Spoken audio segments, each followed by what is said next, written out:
kerjasama dengan Amanah untuk melatih anak-anak muda Aceh, khususnya di kerajinan bordir ya. Sini kita belajar untuk bagaimana cara ngebordir, bagaimana cara memodifikasi motif, menggambar motif di kain, pengenalan beberapa motif daerah.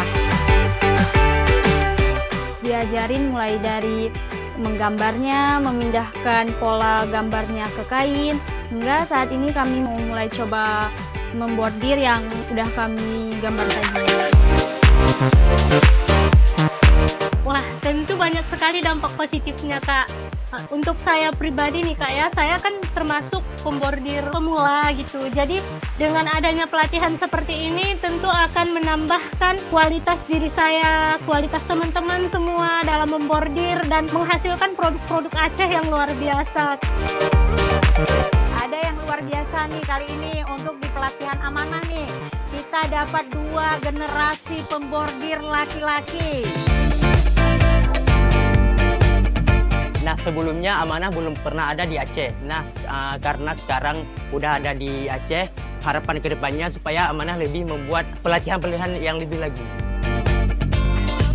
Ketemu mentor yang benar-benar dapat mengasah kita dengan cara-caranya yang sangat menyenangkan dan tidak membosankan tentunya.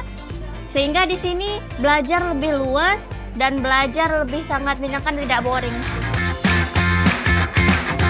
Untuk Amanah, terus lakukan apa yang sudah dilaksanakan, terus lanjut, terus bina generasi-generasi muda Aceh terutama sesuai dengan bidang dan keinginan mereka. Dengan hadirnya Amanah itu merupakan harapan besar buat generasi muda Aceh untuk terus berkembang. Makasih banget nih ya udah ngadain acara kayak gini. Jarang-jarang ya kami dari Aceh Tengah bisa ke Banda Aceh untuk ngikutin acara-acara bordir gini gitu. Semoga Amanah tetap mengadakan kegiatan-kegiatan seperti ini, tetap konsisten, karena kegiatan-kegiatannya yang dilaksanakan oleh Amanah ini cukup luar biasa sekali kepada kami anak muda tentunya, untuk generasi muda yang unggul.